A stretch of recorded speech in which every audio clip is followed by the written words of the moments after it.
The aforementioned lawyers that worked at Universal back in the day actually have an interesting inside look at how Universal functioned. We got into contact with one named Joey Sayson, who had the opportunity of working on the legal team, as well as pre- and post-production on an array of early 2000s games, such as Crash Bandicoot.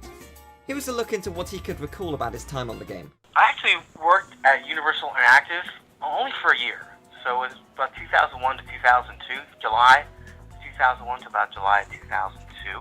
During that period, I worked on several games. I worked on Crash Bandicoot, the Wrath of Cortex. I worked on the Battlestar Galactica game. There was a Scorpion King game I worked on, Incredible Hulk game, as well as Spyro the Dragon. I was really production counsel pretty much for everything that was going on. Not only the stuff that was in production, but there was some pre-production stuff and other games that have been out and circulating, doing some post-production stuff as well, like in terms of marketing, contracts, stuff like that. So my role there was basically legal counsel. I just drafted contracts, provided legal advice to the business development team and to the executives and finance team. I'm happy to discuss as much as I can without, violating any attorney-client privilege. I had two bosses when I was there. One, a guy named Philippe Irwin was my first boss, and he eventually left with the Warner Brothers, and his position was taken over by a woman named Nancy Reinhardt. If there was conflict between the two companies, it never filtered down to me, or at least I never heard about it. Or if I did, to be honest, I can't recall. It was over 10 years ago.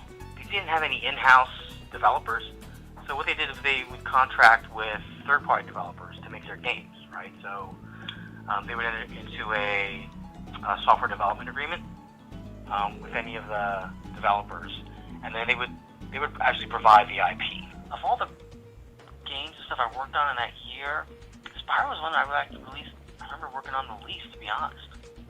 But I actually had to go and remind myself. I went back and found an old resume that said, "Yeah, I did work on that." I'm like, "Oh, okay." I sort of remember working on other stuff more. It may have been farther along in the production cycle when I arrived versus those other games where I think I was more along there from the beginning. And what's the role of the producer, right? Was that a clearly defined role? And what was he supposed to do? Was he just doing his job the way he thought he was supposed to be doing it, right? Because at the end of the day, he didn't work for the developer. The developer worked for Universal. And so if Universal gave him the task of making the best game possible according to his vision, right, then maybe it was the developer's job to do those things. Now, if his vision sucked, then the game sucked. But that's not on the ability of the developer. That's really on Ricky.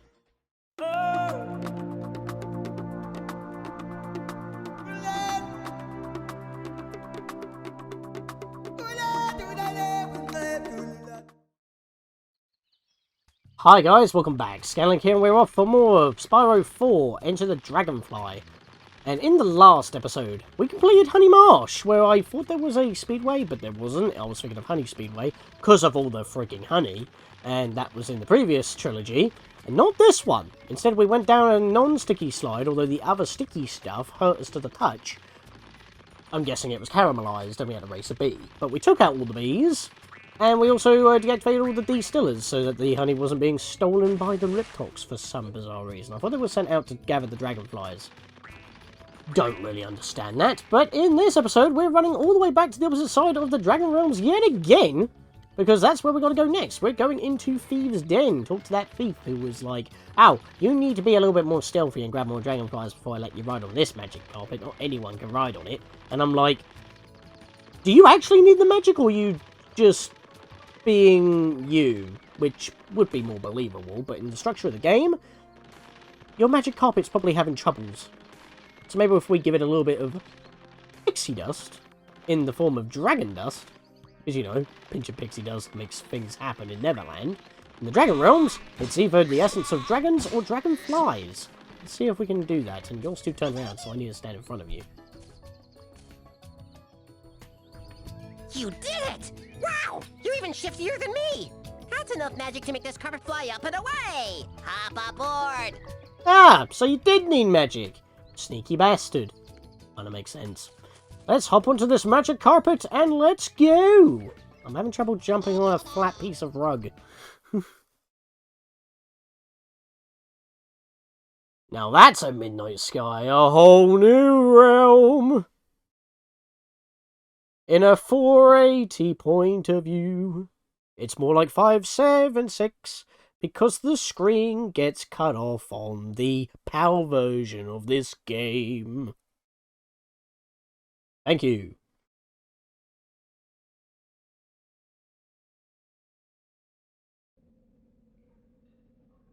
Oh, we're in a cave. Maybe a mine shaft, perhaps? Or off the coast of the ocean? Treasure Island? Well, enough of the memes. Yeah, we're in a cave-like area, so the frame shouldn't really die here, considering that, you know, there's walls everywhere. So we shouldn't be able to actually see stuff that the game should be rendering, and most things should be culled out pretty often. There is a walking gem? What's going on here? Also, should I even be here? The Riptoc wizards have turned our treasure into monsters. Can you do anything to help us? Should I even? Because you guys stole eggs, you stole gems, and now we're helping you because the Riptocs have decided to be silly. But I guess it makes sense, because how else would they steal stuff if they weren't in the Dragon Realms to begin with?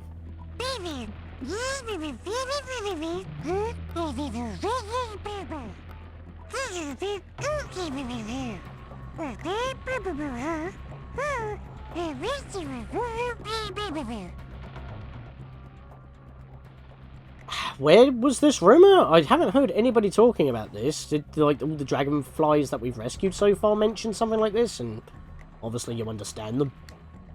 Who knows? But that is the part of this level that really people don't like.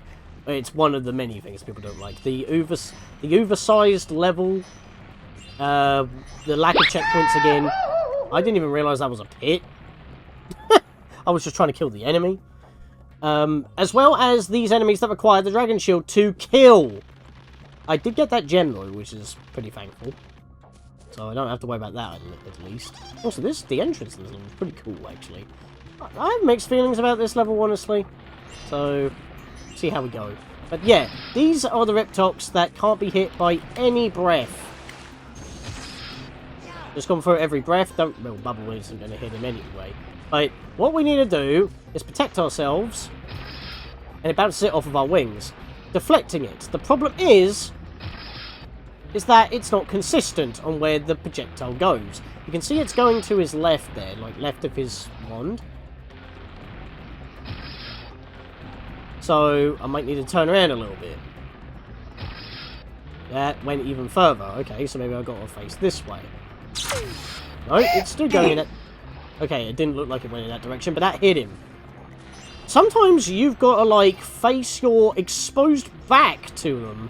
Still somehow deflect it, although you're blocking your face, and it will actually do it. It's really odd, and it doesn't really make much sense. Also, I prefer to use the lightning breath here, just for accuracy on hitting, because it's a static spread shot. Get it? And it's a lot easier there. Also, these non-flying bats that don't seem to move very much are fodder. That's a fake basket. They're considered enemies. Yes, enemies drop gems upon defeat anyway. That means if you've actually completed the level, almost the level, because you may be searching for some gems.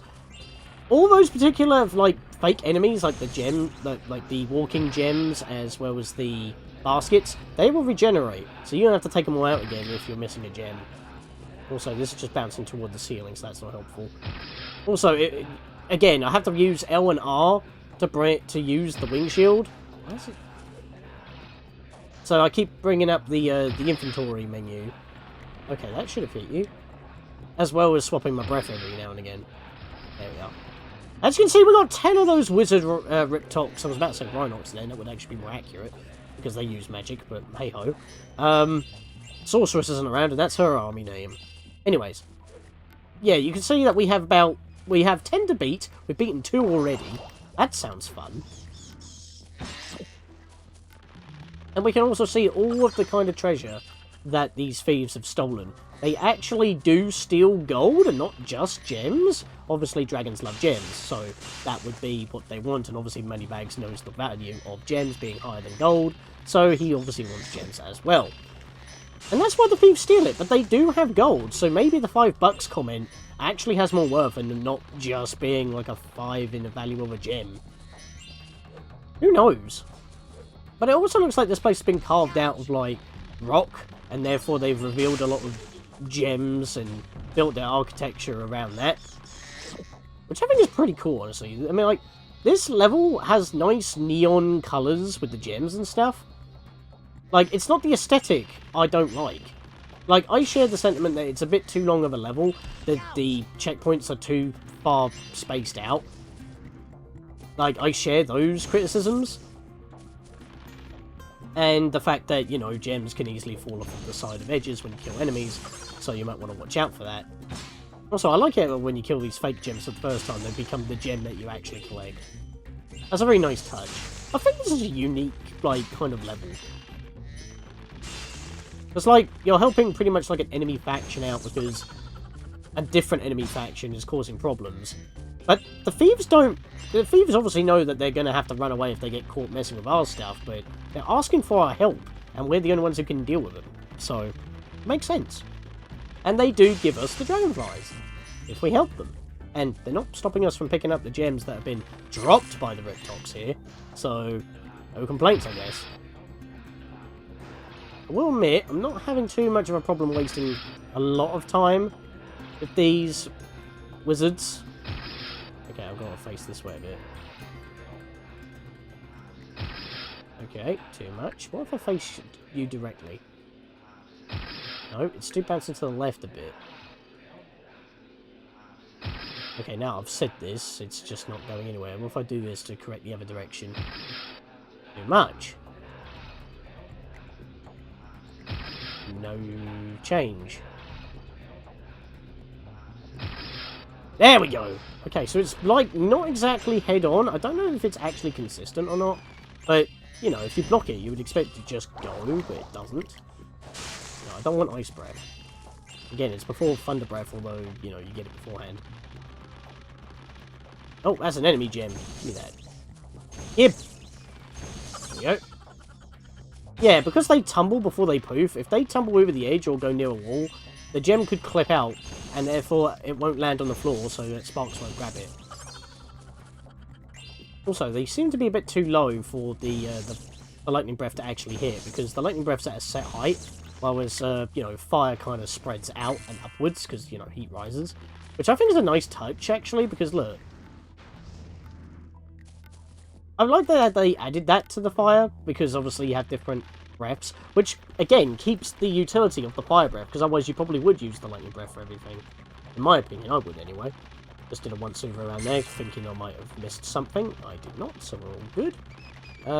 We've got another enemy up that way, so we'll go deal with you real quick. I'll just go do this.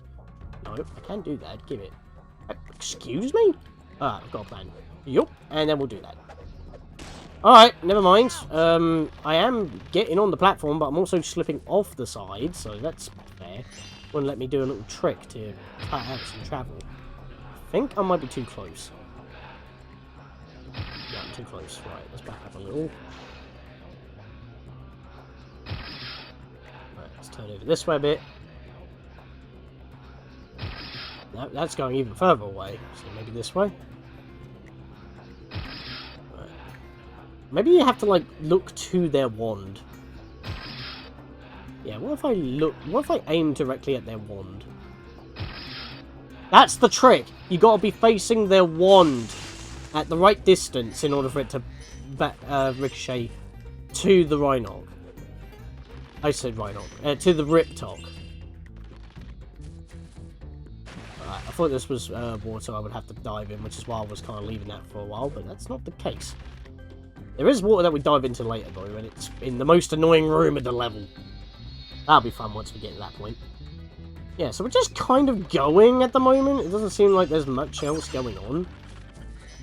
That's about to change, because there's a massive cracked wall over here, so if we just, you know, bring it around town and... Ah! No audible crash, so I'll put my own epic noise in. Seriously, the game is completely silent when you hit that wall, which is very, very anticlimactic. Like, did you do something right? How did I kill him from that angle? Okay, I will take it. Also, the fake baskets have beta textures, so they don't actually match up with the the real baskets, which is a problem.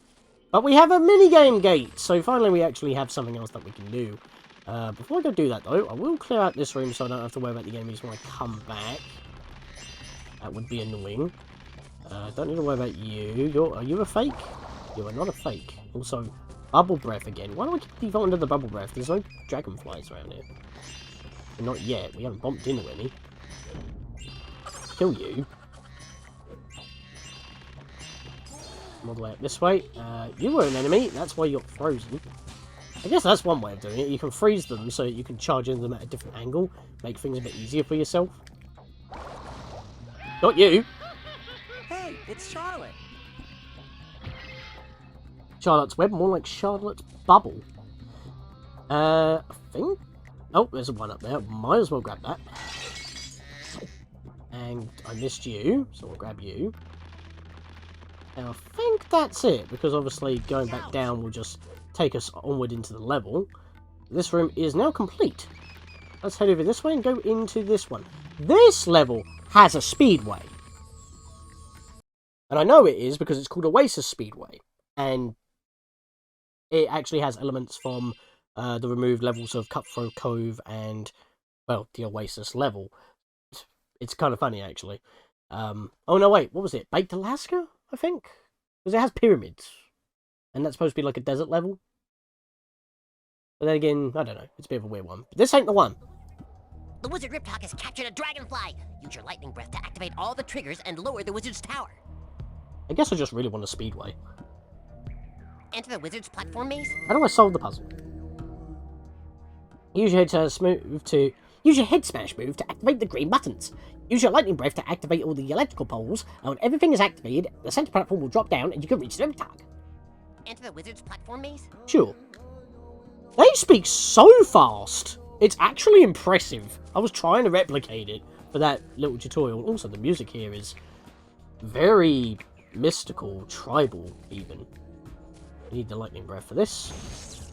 So, the first part of this is kind of, well, this whole entire thing is kind of similar to what we had to go through in Crop Circle Country with the UFO.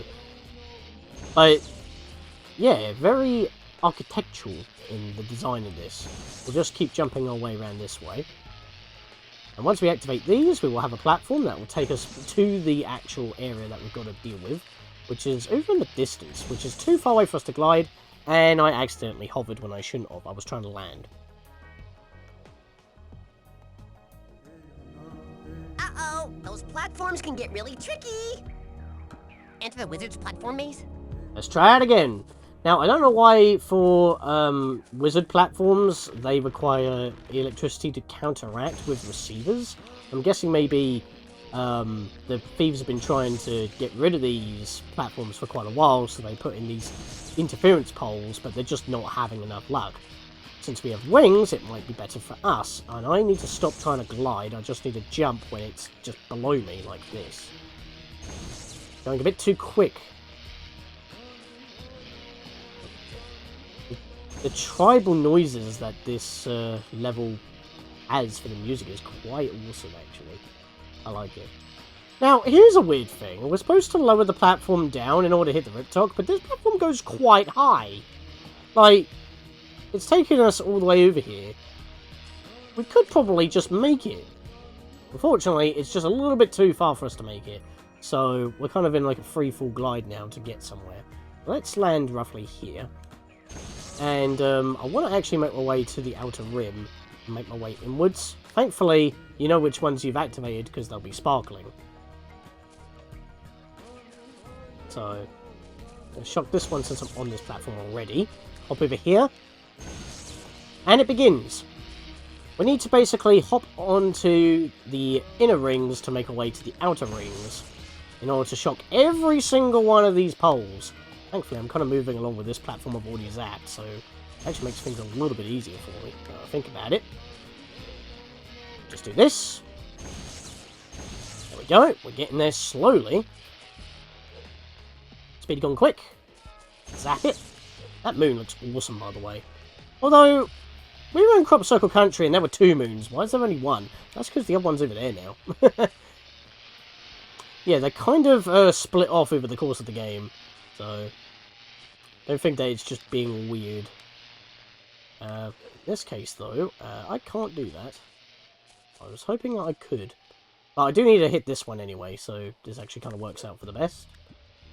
Hop over here, zap you. Then we can hop on top.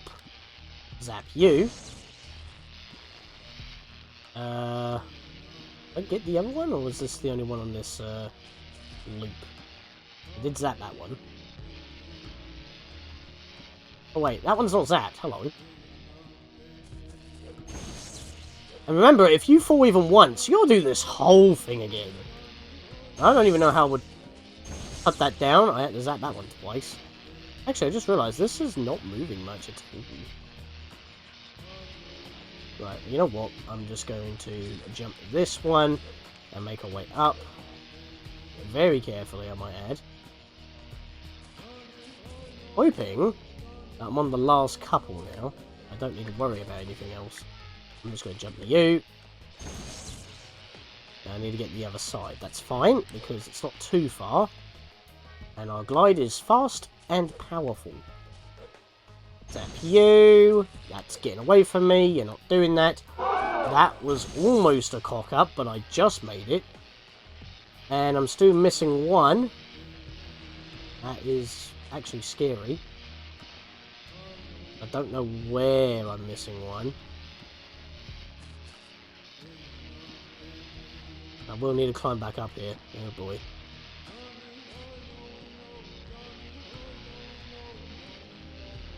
Ah! I see ya! Oh god. Oh boy.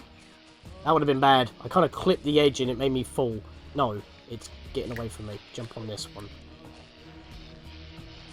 Right, we'll bring it around town.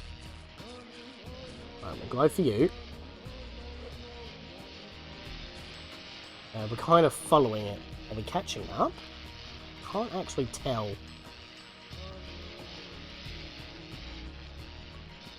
It's ever so slightly outspeeding me. That is not ideal. Okay, what do I do? I have to make my way all the way around. Oh, I hate this. This is where this gets annoying. Well, actually, no, hang on a minute. We're catching back up to it again.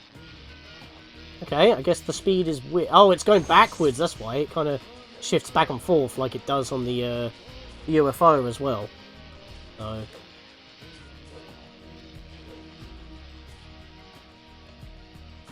Right. Yep, the wizard's now down. Now, here's the thing. He's a wizard, right? How do we beat him? Well, we're supposed to use the wing shield. You can just flame him! Well, how is this guy not invincible? Why is he the odd one out? What skill? I can't believe you made it to the wizard. I'm pretty sure you could block his magic with a wing shield, but you don't need to. Yet the ones in the level, like the actual core level, which is the level completion quest, by the way, does require you to use the wing shield. And it's janky! So they literally just made it take longer to kill them for no reason. And if they wanted it to make sense, literally any other Riptoc could have been put in this level. But they called it a wizard because it's called the Wizard Platform Trial, so it had to be a wizard. But they could have still made it maybe like a different colour Riptoc, perhaps? Like, or maybe this is a wizard in training, but this seems pretty complicated. I don't know. It just seems really odd that the ones in the levels that don't even have like a barrier on them, which would make a little bit more sense. If they had a barrier, maybe there was supposed to be one and it doesn't generate for whatever reason, it just doesn't render. But literally nothing sets this one wizard apart from the rest of the level that you have to use wing shield for. You can just zap the guy. Hey, it's Morpheus. King Morpheus? Want to try the platform puzzle? No thanks, that took a while. Come back anytime. Yeah, other than that little rant, what my plan is right now is to get to the Speedway. Keep mentioning Speedways, I really want to play it. But yeah, I want to get to the Speedway, and when we enter that portal is when we'll end things off for this video, and then we can get the Speedway done as well as the rest of the level. That is the plan. And then we've only got one level left to do. And that'll be Jurassic Jungle. Which is right next to the removed Enchanted Forest level. Which is where that mouse was. That Professor Mouse. As I mentioned, all of the money enemies are back again. The fake enemies. But we don't need to worry about that for now. We just need to push on. So, just protect. Faces. Wand. Ironically enough, these enemies don't actually have a problem with their AI not loading properly. Also, I don't know why I stopped protecting myself there. I was still holding my buttons. Now it's just going in random directions.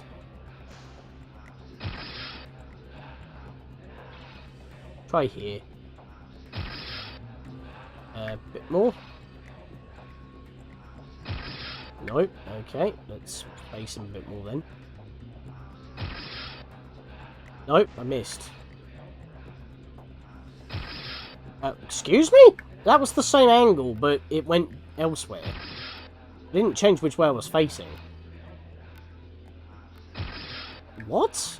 Again, this is the janky part. Like, as soon as I think I've got it down, it just does random shit. So I'm looking at his wand, and there we go. I'm guessing I have to be looking at his wand before I stop blocking. It might be dependent on which way I was facing when I activated the wing shield, not which way I have to be facing as I'm blocking only, or something. I don't want that. There we go. Also, red gem there. GG. Grab that. That's another fake. We'll zap you. As you see there, it has to land on the floor. That's how we keep missing gems. Sparks won't actually grab it unless it lands. Also, we got a Dragonfly in this obstacle course. That's not exactly ideal. What is ideal, though, is that the other minigame port was literally right here. I got pushed when it was not in front of me. Hey, it's Jordan. Yeah. So, we can actually just go in there and finish off. However, I see another wizard, and I want him out. I'm not dealing with your shenanigans, my guy, and since you're a quest enemy, as long as I don't leave the level itself, you will stay dead. Okay, that went straight towards you. How did that not kill you? Also, camera's having a bit of a moment because the axe is behind me. I don't know if I'm hitting this guy or not. There we go. Didn't really move much there, it just happened to happen. Got 3 left to deal with, so that's not too bad. I'm going to grab these because they're going to annoy me otherwise.